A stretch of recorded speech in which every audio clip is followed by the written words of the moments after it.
كلما كنت متوجها في عملك المتقرب به إلى مولاك صار الأثر من ناحية الحسنات أعظم، وكلما كان القلب بعيد صارت الحسنات ضعيفة.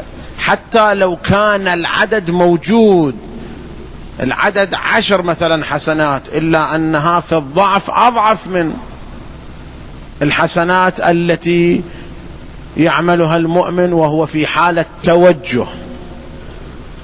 لو تدبرنا في معنى الحسنات لما غفلنا عنها.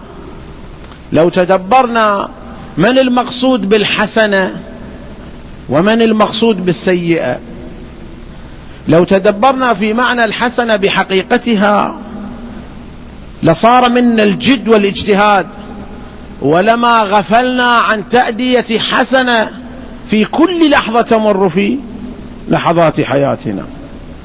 خصوصا الآن احنا نتواجد في المسجد، شوف بعضهم في حالة تسبيح وتقديس، وبعضهم مثلا يأخذ المسجد مكان سوالف ومكان استقبال، واحد ما شافه من أسبوع، من ذيك الجمعة ما شافه يشوفه في هالجمعة، وسوالف ما لها معنى. أو لا يصلي الفرض الأول ويطلع برا، ليش؟ قال عشان يتكلم ويأخذ حريته، ماكو مجال انه يقتبس حسنات، ما عنده مجال، كأنه رافض الحسنات. السوالف يقول أفضل، وبرا المسجد أطلع أحسن لي من أكون في داخل المسجد.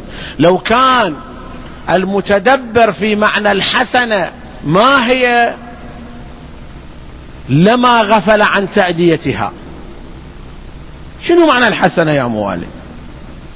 شنو معناها؟ الرواية عن رسول الله صلى الله عليه وآله يقول حب علي، شوف دقة اللفظ، ما قال حب علي يسجل لك من بعده حسنات، ما قال انت اذا حبيت علي الله يعطيك حسنات، ما قال، قال حب علي حسنة. الحسنة المذكورة في القرآن هي حب أمير المؤمنين.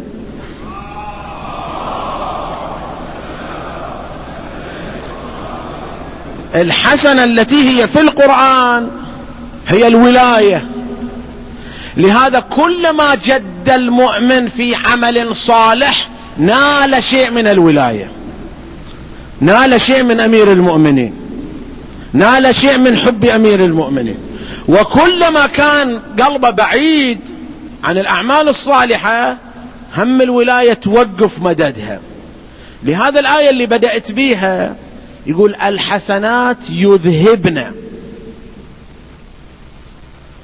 خب مسألة الحسنات يذهبن شلون يعني؟ يتبادر الذهن الواحد إن هالحسنات منا والسيئات منا، وتقوم تجي الحسنات وتدفع السيئات. خوب زين إذا دفعتها وين بتوديها؟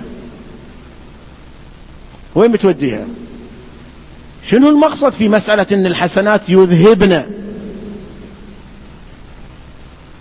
المقصود بها أنك إذا عملت السيئة التصقت بك أشياء ممن هم حقيقة السيئات، لأن الحسنة هي أمير المؤمنين والسيئة أعداء أمير المؤمنين. فإذا عملت السيئة التصقت بك أشياء من السيئات تلتصق بك، فإذا عدت إلى رشدك استغفرت تبت توقفت عن ذلك يجي المدد مال الحسنات اللي هو أمير المؤمنين ويذهب عنك ما التصق فيك من السيئات. مثل ما فلان من الناس صار على ثوبه أوساخ، فهو يجيب الماء والصابون حتى يذهب هذا الوسخ الملتصق بالثوب، حتى يطلع الثوب ناصع أبيض أو أي لون من الألوان اللي هو يختارها، يطلع الثوب نظيف مو ملتصق فيه شيء من الأوساخ. لأن إذا يوقف نظيف تصير له وقفة مختلفة إذا يوقف وعليه القاذورات والأوساخ.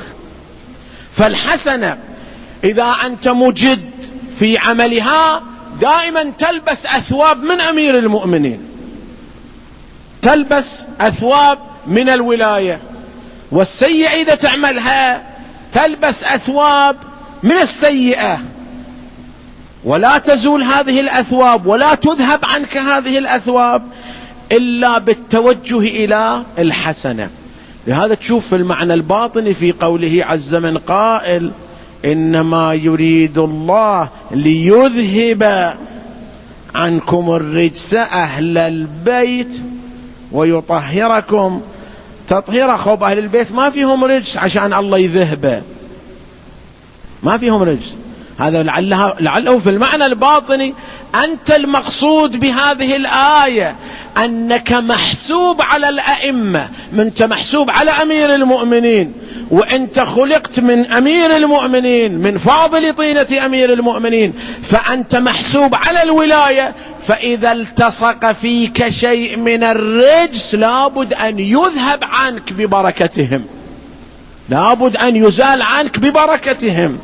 فإذا المؤمن جد واجتهد في عمل الصالحات يجدد العهد مع أمير المؤمنين، خصوصا إذا كنا في بيوت الله، ليكون نغفل من عمل الصالح، نغتنم الفرصة. ليش؟ لأن الأماكن التي هي فيها ألطاف إلهية أكثر تكون الإفاضة من الولاية أكثر. شوف مثلا